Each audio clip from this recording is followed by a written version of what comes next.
ਆਪ ਸਭ ਜੀ ਨੂੰ ਸਤਿ ਸ੍ਰੀ ਅਕਾਲ ਬੱਚੋ। ਜਮਾਤ 10ਵੀਂ ਵਿਸ਼ਾ ਪੰਜਾਬੀ ਦੀ ਪੁਸਤਕ ਹੈ ਸਾਹਿਤਕ ਰੰਗ ਭਾਗ 2, ਜਿਸ ਦਾ ਅਸੀਂ ਇਕਾਂਗੀ ਭਾਗ ਕਰ ਰਹੇ ਹਾਂ ਬੇਬੇ ਰਾਮ ਭਜਨੀ। ਬੱਚਿਓ, ਚੈਨਲ ਨੂੰ ਸਬਸਕ੍ਰਾਈਬ ਕਰਨਾ ਨਾ ਭੁੱਲਣਾ ਤਾਂ ਕਿ ਨਵੀਆਂ ਐਜੂਕੇਸ਼ਨਲ ਅਤੇ ਮੋਟੀਵੇਸ਼ਨਲ ਵੀਡੀਓ ਤੁਹਾਨੂੰ ਸਿੱਧੀਆਂ ਪ੍ਰਾਪਤ ਹੁੰਦੀਆਂ ਰਹਿਣ ਅਤੇ ਨਵੀਂ ਜਾਣਕਾਰੀ ਤੁਹਾਨੂੰ ਵੀਡੀਓ ਦੇ ਮਾਧਿਅਮ ਨਾਲ ਮਿਲਦੀ ਰਹੇ। ਅਤੇ ਚੈਨਲ ਨੂੰ ਲਾਈਕ, ਸਬਸਕ੍ਰਾਈਬ ਅਤੇ ਕਮੈਂਟ ਸ਼ੇਅਰ ਜ਼ਰੂਰ ਕਰਨਾ।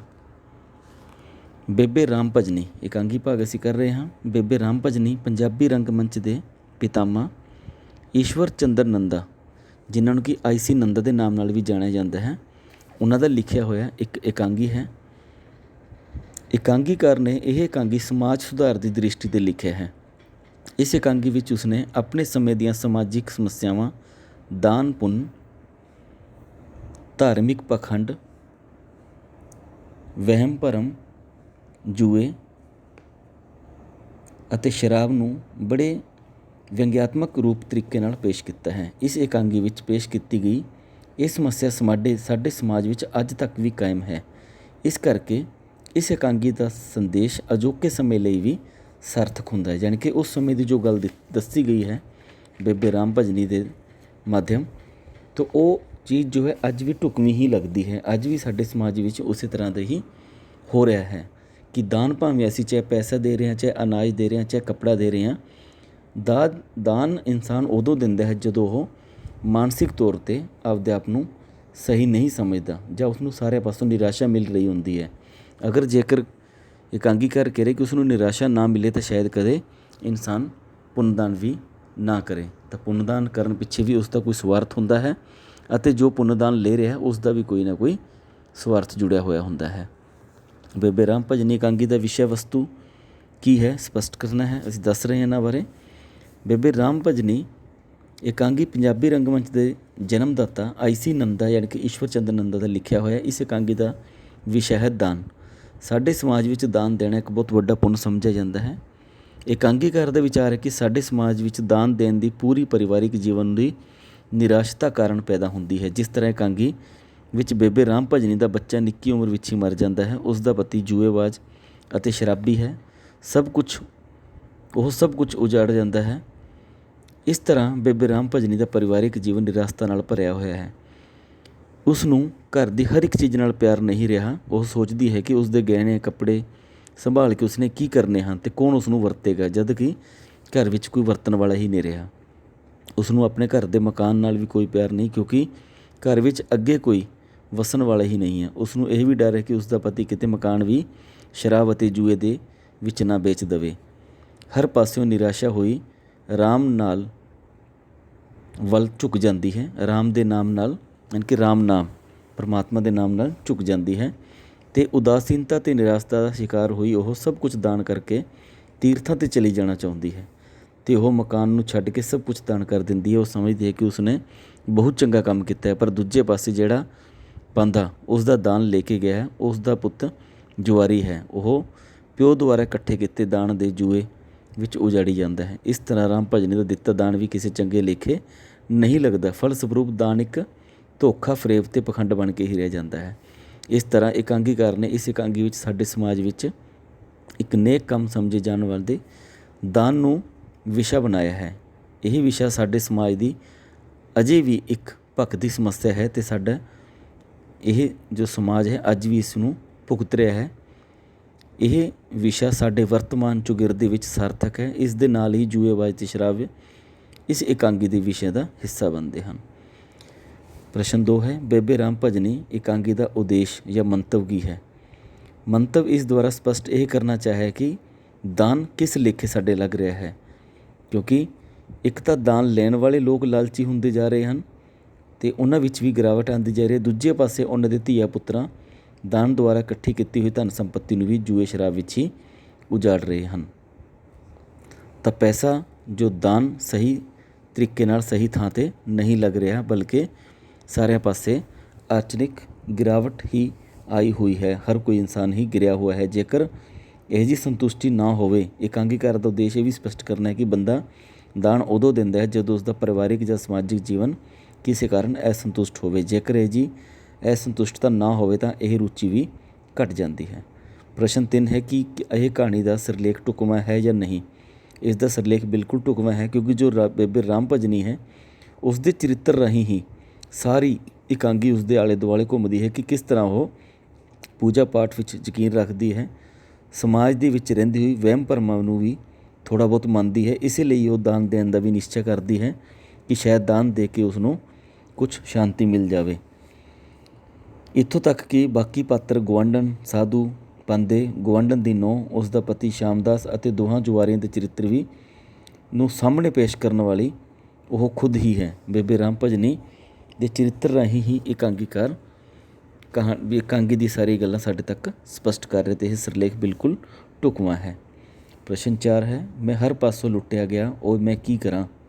ਇਸ ਸ਼ਬਦ ਵਿੱਚ ਕੌਣ ਅਤੇ ਕਿਉਂ ਬੋਲਦਾ ਹੈ। ਇਸ ਵਿੱਚ ਜੋ ਜੁਆਰੀ ਹੈ ਰਾਮਦਾਸ, ਉਹ ਬੋਲਦਾ ਹੈ ਕਿਉਂਕਿ ਉਸਨੂੰ ਐਵੇਂ ਲੱਗ ਰਿਹਾ ਕਿ ਪਤਨੀ ਜੋ ਦਾਨ ਕਰ ਰਹੀ ਹੈ ਉਹ ਗਲਤ ਕਰ ਰਹੀ ਹੈ, ਕਿਉਂਕਿ ਉਹ ਚਾਹੁੰਦਾ ਹੈ ਕਿ ਮੈਂ ਇਸ ਚੀਜ਼ ਨੂੰ ਜੂਏ ਵਿੱਚ ਹੀ ਵਰਤੋਂ ਵਿੱਚ ਲੈ ਸਕਦਾ ਸੀ। ਦੂਜੇ ਪਾਸੇ ਜੋ ਬੇਬੇ ਰਾਮ ਭਜਨੀ ਹੈ ਉਹ ਸੋਚਦੀ ਹੈ ਕਿ ਮੈਂ ਸਭ ਕੁਝ ਦਾਨ ਪੁੰਨ ਕਰਕੇ ਤੀਰਥ 'ਤੇ ਚਲੀ ਜਾਵਾਂ, ਕਿਉਂਕਿ ਇੱਕ ਤਾਂ ਉਹ ਜੂਏਬਾਜ਼ ਅਤੇ ਦੂਜਾ ਦੇਣਦਾਰ ਹੈ। ਦੂਜੇ ਉਸਦੀ ਆਪਣੀ ਪਤਨੀ ਬੇਬੇ ਰਾਮ ਭਜਨੀ ਦੇ ਮੂੰਹ ਵੀ ਇਹ ਵੀ ਲੱਗਦਾ ਹੈ ਕਿ ਉਸਨੇ ਸਾਰਾ ਗਹਿਣਾ ਕੱਪੜਾ ਪਾਂਦੇ ਨੂੰ ਦਾਨ ਕਰ ਦਿੱਤਾ, ਅਤੇ ਉਹ ਆਪ ਵੀ ਉਸਨੂੰ ਸਮਾਜਿਕ ਵਰਤਾਵੇ ਤੋਂ ਦੁਖੀ ਹੋਈ ਛੱਡ ਕੇ ਕਿਤੇ ਤੀਰਥਾਂ 'ਤੇ ਜਾ ਰਹੀ ਹੈ। ਤਾਂ ਉਸ ਸਮੇਂ ਉਹ ਕਹਿੰਦੇ ਕਿ ਮੈਂ ਸਾਰੇ ਪਾਸੋਂ ਲੁੱਟਿਆ ਗਿਆ। ਬੇਬੇ ਰਾਮ ਭਜਨੀ ਦਾ ਚਰਿੱਤਰ ਚਿਤਰਣ ਪਰਿਵਾਰਿਕ ਜੀਵਨ ਤੋਂ ਨਿਰਾਸ਼ ਉਦਾਸ ਹੈ, ਕਿਉਂਕਿ ਉਸਦਾ ਪਤੀ ਜੂਏਬਾਜ਼ ਸ਼ਰਾਬੀ ਹੈ ਜੋ ਐਬਾਂ ਦੇ ਮੂੰਹ ਕਰ ਉਜਾੜੀ ਜਾਂਦਾ ਹੈ।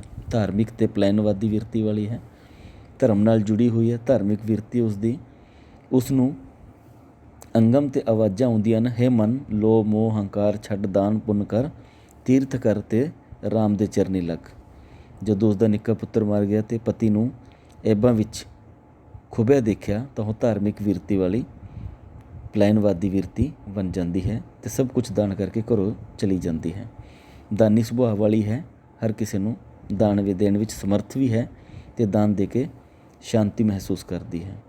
ਮਨ ਉੱਤੇ ਕਾਬੂ ਪਾ ਸਕਣ ਵਾਲੀ ਹੈ। ਉਸਨੂੰ ਕਈ ਵਾਰ ਉਹ ਜਦੋਂ ਦਾਨ ਦੇ ਰਹੀ ਹੈ ਸੋਚਦੀ ਇਸ ਦਾ ਮੈਂ ਕੀ ਕਰਨਾ, ਪਰ ਬਾਅਦ ਵਿੱਚ ਸੋਚਦੀ ਮੈਂ ਰੱਖ ਕੇ ਵੀ ਕੀ ਕਰਨਾ ਹੈ, ਤਾਂ ਉਹ ਦਾਨ ਦੇ ਦਿੰਦੀ ਹੈ। ਨਿਰਮਾਨ ਧਾਰਮਿਕ ਵਿਰਤੀ ਵਾਲੀ ਹੋਣ ਕਰਕੇ ਬੜੀ ਨਿਰਮਾਨ ਹੈ। ਉਹ ਆਪਣੇ ਆਪ ਨੂੰ ਪਾਪ ਨੇ ਅਪਰਾਧ ਨੇ ਕਹਿੰਦੀ ਹੈ।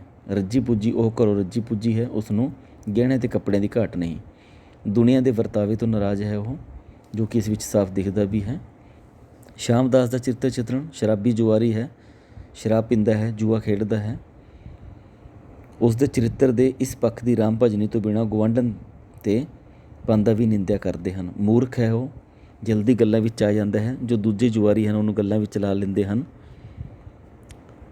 ਸ਼ੇਖੀਖੋਰ ਹੈ, ਜੇਕਰ ਉਹਦੇ ਸਾਹਮਣੇ ਕੋਈ ਆ ਕੇ ਸ਼ੇਖੀ ਮਾਰ ਦੇਵੇ ਤਾਂ ਉਹ ਜਲਦੀ ਹੀ ਉਹਨਾਂ ਦੀ ਗੱਲਾਂ ਵਿੱਚ ਆ ਜਾਂਦਾ ਹੈ, ਯਾਨੀ ਕਿ ਉਸਨੂੰ ਆਪਣੀ ਵਡਿਆਈ ਸੁਣਨੀ ਵੀ ਚੰਗੀ ਲੱਗਦੀ ਹੈ, ਅਤੇ ਦੂਸਰੇ ਪਾਸੇ ਆਪਣੀ ਵਡਿਆਈ ਖੁਦ ਕਰਕੇ ਹਾਰਨ ਦਾ ਉਹਦਾ ਕਾਰਨ ਵੀ ਇਹੀ ਬਣਦਾ ਹੈ।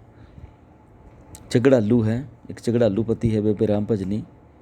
ਉਸ ਦੇ ਝਗੜੇ ਤੋਂ ਡਰਦੀ ਹੈ ਅਤੇ ਹਰ ਜੋ ਹੈ ਚੀਜ਼ ਉਸਨੂੰ ਦੇ ਦਿੰਦੀ ਹੈ ਅਤੇ ਘਰ ਛੱਡ ਕੇ ਵੀ ਚਲੀ ਜਾਂਦੀ ਹੈ। ਬੇਬੇ ਰਾਮ ਭਜਨੀ ਗੁਆਂਢਣ ਪ੍ਰੇਮ ਨੂੰ ਆਪਣੀ ਕਿਹੜੀ ਇੱਛਾ ਦੱਸਦੀ ਹੈ। ਬੇਬੇ ਰਾਮ ਭਜਨੀ ਦਾ ਪੁੱਤਰ ਨਿੱਕੀ ਉਮਰ ਵਿੱਚ ਮਰ ਗਿਆ ਸੀ। ਉਸਦਾ ਪਤੀ ਸ਼ਰਾਬੀ ਅਤੇ ਜੂਏਬਾਜ਼ ਸੀ, ਜੋ ਘਰ ਦਾ ਸਭ ਕੁਝ ਉਜਾੜੀ ਜਾ ਰਿਹਾ। ਉਹ ਸਾਹਮਣੇ ਮੂਰਤੀਆਂ ਰੱਖ ਕੇ ਪੂਜਾ ਕਰਦੀ ਹੈ ਅਤੇ ਘਰ ਆਈ ਗੁਆਂਢਣ ਨੂੰ ਪ੍ਰੇਮ ਨੂੰ ਦੱਸਦੀ ਕਿ ਉਸਨੇ ਦੁਨੀਆ ਛੱਡ ਦਿੱਤੀ ਹੈ ਅਤੇ ਥੋੜ੍ਹੀ ਬਹੁਤੀ ਜ਼ਿੰਦਗੀ ਰਹਿੰਦੀ ਉਹ ਤੀਰਥਾਂ ਉੱਤੇ ਜਾ ਕੇ ਕੱਟਣਾ ਚਾਹੁੰਦੀ ਹੈ, ਅਤੇ ਜੇ ਕੁਛ ਵੀ ਉਸ ਕੋਲ ਹੈ ਉਹ ਸਭ ਕੁਝ ਆਪਣੇ ਹੱਥੀਂ ਦਾਨ ਕਰਨਾ ਚਾਹੁੰਦੀ ਹੈ, ਕਿਉਂਕਿ ਉਸ ਦੇ ਪਿੱਛੇ ਸਾਂਭਣ ਵਾਲਾ ਕੋਈ ਵੀ ਨਹੀਂ ਹੈ।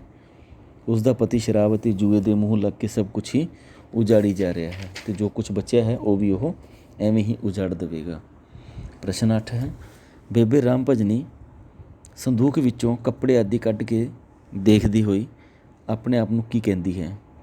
ਗੁਆਂਢਣ ਦੇ ਜਾਣ ਮਗਰੋਂ ਬੇਬੇ ਰਾਮ ਭਜਨੀ ਸੰਦੂਕ ਵਿੱਚੋਂ ਕੱਪੜੇ ਕੱਢ ਕੇ ਬਾਹਰ ਰੱਖਦੀ ਹੋਈ ਕਹਿੰਦੀ ਹੈ ਕਿ ਫੁਲਕਾਰੀਆਂ ਉਸਦੇ ਕਿਸੇ ਕੰਮ ਦੀਆਂ ਨਹੀਂ, ਕਿਉਂਕਿ ਉਸਦੇ ਕੋਈ ਨੂੰਹ ਧੀ ਹੰਡਾਉਣ ਵਾਲੀ ਹੀ ਨਹੀਂ ਹੈ। ਉਹ ਕਹਿੰਦੀ ਕਿ ਉਹ ਇਹ ਰੇਸ਼ਮੀ ਕੁੜਤਾ ਆਪਣੀ ਪ੍ਰੇਮੋ ਦੀ ਨੂੰਹ ਨੂੰ ਹੀ ਦੇ ਦੇਵੇਗੀ।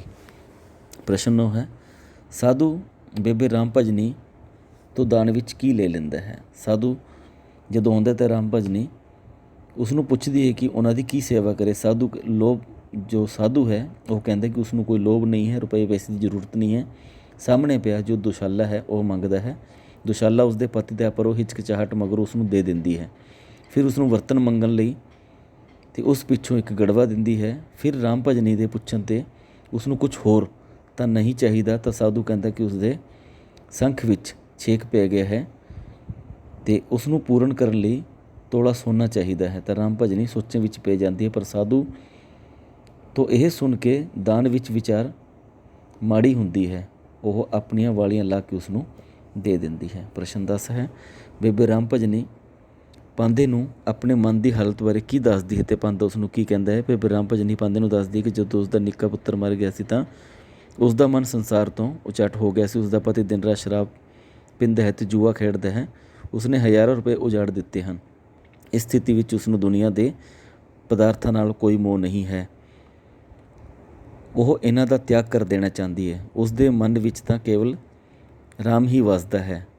ਉਹ ਖੜਾ ਖੜੋਤਾ ਘਰ ਹੀ ਮਨਸ ਦੇਣਾ ਚਾਹੁੰਦੀ ਹੈ, ਪਰ ਉਸ ਨੂੰ ਆਪਣੇ ਪਤੀ ਤੋਂ ਡਰ ਲੱਗਦਾ ਹੈ। ਪਾਂਧਾ ਉਸ ਨੂੰ ਕਹਿੰਦੇ ਕਿ ਦਾਨ ਕਰਨ ਲੱਗਿਆ ਵਿਚਾਰ ਨਹੀਂ ਕਰਨਾ ਚਾਹੀਦਾ, ਤਾਂ ਸਭ ਕੁਛ ਕੀਤਾ ਕਰਾਇਆ ਵੀ ਖੂਹ ਵਿੱਚ ਪੈ ਜਾਂਦਾ ਹੈ। ਪ੍ਰਸ਼ਨ 11 ਹੈ, ਜੁਆਰੀਆਂ ਖੇਡ ਸ਼ੁਰੂ ਕਰਨ ਤੋਂ ਪਹਿਲਾਂ ਸ਼ਾਮਦਾਸ ਨੂੰ ਜੂਆ ਖੇਡਣ ਲਈ ਕਿਸ ਤਰ੍ਹਾਂ ਉਕਸਾਉਂਦੇ ਹਨ। ਜਿਵੇਂ ਕਿ ਦੱਸਿਆ ਹੈ ਕਿ ਉਹ ਜੋ ਰਾਮਦਾਸ ਹੈ ਮੂਰਖ ਹੈ, ਸ਼ਰਾਬੀ ਜੁਆਰੀ ਹੈ, ਸ਼ੇਖੀਖੋਰ ਹੈ, ਜਲਦੀ ਗੱਲਾਂ ਵਿੱਚ ਆ ਜਾਂਦਾ ਹੈ। ਤਾਂ ਜੋ ਦੋਨੇ ਜੁਆਰੀ ਨੇ ਜਾਣਬੁੱਝ ਕੇ ਉਸ ਦੇ ਸਾਹਮਣੇ ਉਸ ਨੂੰ ਗੱਲਾਂ ਵਿੱਚ ਲੈ ਆਉਂਦੇ ਹਨ। ਇੱਕ ਜੁਆਰੀ ਉਸ ਨੂੰ ਜੂਆ ਖੇਡਣ ਲਈ ਉਕਸਾਉਣ ਲਈ ਕਹਿੰਦਾ ਹੈ ਕਿ ਉਹ ਫੜਾ ਮਾਰਦਾ ਹੈ। ਦੂਜਾ ਕਹਿੰਦਾ ਕਿ ਖੇਡਣ ਲਈ ਜਿਗਰਾ ਚਾਹੀਦਾ ਹੈ। ਅਗਲੇ ਦਿਨ 40 ਰੁਪਏ ਹਾਰਨ ਕਰਕੇ ਉਸ ਦਾ ਮੂੰਹ ਬੁਰੀ ਤਰ੍ਹਾਂ ਉਤਰ ਗਿਆ ਸੀ। ਪਹਿਲਾ ਜੁਆਰੀ ਕਹਿੰਦਾ ਹੈ ਕਿ ਜਿਸ ਨੂੰ ਹਾਰ ਦਾ ਹਵਾ ਲੱਗੇ ਉਹ ਖੇਡ ਨਹੀਂ ਸਕਦਾ, ਜਿੱਤ ਹਾਰ ਤਾਂ ਚੱਲਦੀ ਹੀ ਰਹਿੰਦੀ ਹੈ।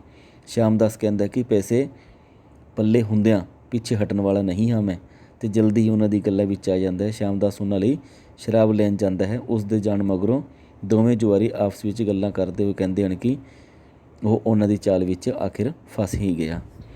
ਪ੍ਰਸ਼ਨ 12 ਹੈ, ਸ਼ਾਮਦਾਸ ਨੇ ਜੁਆਰੀਆਂ ਵਿੱਚ ਖੇਡੇ ਗਏ ਜੂਏ ਦਾ ਹਾਲ ਦੱਸੋ। ਖੇਡ ਸ਼ੁਰੂ ਹੋਣ ਤੋਂ ਬਾਅਦ ਸ਼ਾਮਦਾਸ 25 ਰੁਪਏ ਲਾਉਂਦਾ ਹੈ ਅਤੇ ਕੋਡੀਆਂ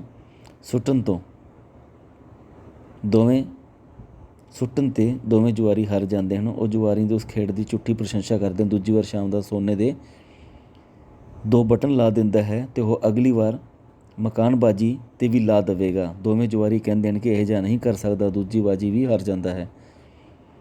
ਦੂਜੇ ਜੁਆਰੀ ਸ਼ਾਮਦਾਸ ਦੀ ਕਿਸਮਤ ਦੀ ਪ੍ਰਸ਼ੰਸਾ ਕਰਦੇ ਹਨ। ਸ਼ਾਮਦਾਸ ਉਹਨਾਂ ਨੂੰ ਫਿਰ ਸ਼ਰਾਬ ਪਿਲਾਉਂਦਾ ਹੈ। ਖੇਡ ਫਿਰ ਸ਼ੁਰੂ ਹੁੰਦੀ ਹੈ। ਪਹਿਲਾ ਜੁਆਰੀ 200 ਅਤੇ ਦੂਜਾ ਜੁਆਰੀ ਜੋ ਹੈ 200 ਅਤੇ ਇੱਕ ਅੰਗੂਠੀ ਲਾਉਂਦਾ ਹੈ। ਸ਼ਾਮਦਾਸ ਸੋਨੇ ਦੀਆਂ 3 ਚੂੜੀਆਂ ਲਾਉਂਦਾ ਹੈ। ਪਹਿਲਾ ਜੁਆਰੀ ਉਸ ਦੀ ਗੱਲ ਨੂੰ ਸੱਚ ਨਹੀਂ ਮੰਨਦਾ। ਸ਼ਾਮਦਾਸ ਉਹਨਾਂ ਨੂੰ ਕਹਿੰਦਾ ਕਿ ਅੰਦਰੋਂ ਚੂੜੀਆਂ ਲੈਣ ਜਾਂਦਾ ਹੈ, ਪਰ ਅੰਦਰੋਂ ਖਾਲੀ ਹੱਥ ਨਿਕਲਦਾ ਹੋਇਆ ਕਹਿੰਦੀ ਕਿ ਉਸ ਦੀ ਵਹੁਟੀ ਨੂੰ ਆ ਲੈਣ ਦਿਓ, ਟਰੰਕ ਦੀ ਚਾਬੀ ਉਸ ਕੋਲ ਹੈ। ਸ਼ਾਮਦਾਸ ਬਾਜੀ ਹਾਰ ਜਾਂਦਾ ਹੈ, ਪਰੰਤੂ ਉਹ ਕਹਿੰਦਾ ਕਿ ਉਸਨੇ ਚੂੜੀਆਂ ਦਾ ਉੱਤੇ ਲਾ ਦਿੱਤੀਆਂ ਹਨ, ਪਰ ਉਹ ਹੁਣ ਜਾਣ 'ਤੇ ਉਸ ਨੂੰ ਆਪਣੇ ਘਰ ਦੀ ਖਬਰ ਲੈਣ ਦੇਣ, ਕਿਉਂਕਿ ਉਹਨਾਂ ਨੇ ਚੰਗੀ ਤਰੀਕੇ ਨਾਲ ਉਹਨੂੰ ਗੱਲਾਂ ਗੁੱਲਾਂ ਵਿੱਚ ਲਾ ਕੇ ਖੇਡ ਵਿੱਚ ਉਲਝਾਇਆ ਹੋਇਆ ਹੈ। ਝੂਠ ਬੋਲ ਕੇ ਦੋਨੇ ਆਪਸ ਵਿੱਚ ਮਿਲ ਕੇ ਉਸ ਨੂੰ ਸ਼ਾਮਦਾਸ ਨੂੰ ਲੁੱਟਣ ਵਿੱਚ ਲੱਗੇ ਹੋਏ ਹਨ। ਪ੍ਰਸ਼ਨ 13 ਹੈ, ਅੰਤਿਮ ਪ੍ਰਸ਼ਨ, ਬੇਬੇ ਰਾਮ ਭਜਨੀ ਇਹ ਕਿਉਂ ਕਹਿੰਦੀ ਹੈ ਕਿ ਘੋਰ ਕਲਯੁਗ ਆ ਗਿਆ, ਪਿਓ ਪ੍ਰੋਹਤ ਤੇ ਪੁੱਤ ਜੁਆਰੀਆ, ਪਿਓ ਦਾਨ ਸਾਂਭੇ ਤੇ ਪੁੱਤ ਜੂਆ ਖੇਡੇ, ਇਹ ਦਾਨਵੀ ਧੋਖਾ, ਫਰੇਬ ਤੇ ਪਖੰਡ। ਇਹ ਸ਼ਬਦ ਬੇਬੇ ਰਾਮ ਭਜਨੀ ਉਸ ਪਾਂਧੇ ਦੇ ਪੁੱਤਰ ਨੂੰ ਜੂਏਬਾਜ਼ ਵਿੱਚ ਸ਼ਾਮਿਲ ਦੇਖ ਕੇ ਕਹਿੰਦੀ ਹੈ। ਕਿਉਂਕਿ ਉਹ ਇਸ ਲਈ ਕਹਿ ਰਹੀ ਕਿ ਜਿਸ ਨੂੰ ਉਸਨੇ ਆਪਣਾ ਜੀਵਨ ਸਵਾਰਨ ਲਈ ਰਾਮ ਦੇ ਨਾਂ ਦੇ ਉੱਤੇ ਗਹਿਣੇ, ਕੱਪੜੇ ਅਤੇ ਭਾਂਡੇ ਦਾਨ ਕਰ ਦਿੱਤੇ, ਉਹ ਉਸ ਨੂੰ ਘੋਰ ਅਨਿਆਂ ਅਤੇ ਪਾਪ ਸਮਝਦੀ ਹੈ। ਜਦੋਂ ਪਿਓ ਲੋਕਾਂ ਤੋਂ ਦਾਨ ਮੰਗਦਾ ਹੈ ਅਤੇ ਪੁੱਤ ਉਸ ਦਾ ਜੂਆ ਖੇਡਦਾ ਹੈ, ਉਸ ਨੂੰ ਜਾਪਦਾ ਹੈ ਕਿ ਉਸ ਦਾ ਜੋ ਦਾਨ ਪੁੰਨ ਕੀਤਾ ਹੋਇਆ ਹੈ ਉਹ ਸ਼ਾਇਦ ਵਿਅਰਥ ਹੀ ਚਲਾ ਗਿਆ, ਕਿਉਂਕਿ ਦਾਨ ਪੁੰਨ ਵੀ ਇੱਕ ਧੋਖਾ ਹੈ ਅਤੇ ਪਖੰਡ ਹੈ। ਬੱਚੋ, ਇਸ ਦੇ ਕੁਝ ਪਾਠ ਅਭਿਆਸ ਪ੍ਰਸ਼ਨ ਉੱਤਰ ਹਨ। ਬੇਬੇ ਰਾਮ ਭਜਨੀ ਇਕਾਂਗੀ ਦਾ ਲੇਖਕ I.C. ਨੰਦਾ ਹੈ। ਬੇਬੇ ਰਾਮ ਭਜਨੀ ਕੌਣ ਹੈ? ਇਕਾਂਗੀ ਦੀ ਮੁੱਖ ਪਾਤਰ ਹੈ। ਉਸਦਾ ਪਤੀ ਸ਼ਾਮਦਾਸ ਜੂਏਬਾਜ਼ ਹੈ। ਪੁੱਤਰ ਦੀ ਮੌਤ ਤੇ ਪਤੀ ਤੇ ਵੇਲਾਂ ਕਾਰਨ ਉਹਦੇ ਜੋ ਗਲਤ ਉਹਨੂੰ ਏਬ ਲੱਗੇ ਹਨ, ਵੇਲ ਲੱਗੇ ਹਨ, ਉਹਨਾਂ ਕਾਰਨ ਜ਼ਿੰਦਗੀ ਉਹਨਾਂ ਤੋਂ ਨਿਰਾਸ਼ ਹੋਈ ਪਈ ਹੈ। ਪਾਂਧੇ ਨੂੰ ਰਾਮ ਭਜਨੀ ਦੇ ਕੋਲ ਕੌਣ ਲੈ ਕੇ ਜਾਂਦਾ ਹੈ? ਉਸਦੀ ਗੁਆਂਢਣ। ਪ੍ਰਸ਼ਨ 4 ਹੈ, ਰਾਮ ਭਜਨੀ ਨੂੰ ਦੁਸ਼ਾਲਾ ਦਾਨ ਕਰਨ ਲਈ ਕੌਣ ਕਹਿੰਦਾ ਹੈ? ਸਾਧੂ। ਵਕੀਲ ਨੇ ਪਾਂਧੇ ਨੂੰ ਕਿਉਂ ਬੁਲਾਇਆ ਸੀ? ਕਿਉਂਕਿ ਵਕੀਲ ਨੇ ਆਪਣੇ ਘਰ ਜਨਮੇ ਲੜਕੇ ਦਾ ਟੇਵਾ ਬਣਵਾਉਣਾ ਸੀ। ਪ੍ਰਸ਼ਨ 6 ਹੈ, ਰਾਮ ਭਜਨੀ ਨੇ ਰੇਸ਼ਮੀ ਕੁੜਤੇ ਲਈ ਕੀ ਸੋਚਿਆ ਕਿ ਉਹ ਗਵੰਡ ਦੀ ਨੂੰ ਦੇ ਦੇਵੇਗੀ। ਅੰਮ੍ਰਿਤਸਰ ਤੋਂ ਕੌਣ ਆਇਆ ਸੀ? 2 ਉਸਤਾਦ ਜੁਆਰੀਏ। ਸ਼ਿਆਮਦਾਸ ਰਾਮ ਭਜਨੀ ਤੋਂ ਕਿਸ ਚੀਜ਼ ਦੀ ਮੰਗ ਕਰਦੇ? ਸੋਨੇ ਦੀਆਂ ਚੂੜੀਆਂ ਦੀ। ਬੇਬੇ ਰਾਮ ਭਜਨੀ ਪਾਂਦੇ ਨੂੰ ਕੁਛ ਦਾਨ ਵਿੱਚ ਦਿੰਦੀ ਹੈ ਜਾਂ ਪਾਂਦਾ ਰਾਮ ਭਜਨੀ ਤੋਂ ਕੀ ਕੁਛ ਲੈ ਜਾਂਦਾ ਹੈ? ਬੇਬੇ ਰਾਮ ਭਜਨੀ ਤੋਂ ਗਾਗਰਾਂ, ਚਾਦਰਾਂ ਦਾ ਜੋੜਾ, ਰੇਸ਼ਮੀ ਕੱਪੜੇ ਅਤੇ ਗਹਿਣਿਆਂ ਦਾ ਡੱਬਾ ਪਾਂਦੇ ਨੂੰ ਦੇ ਦਿੰਦੀ ਹੈ।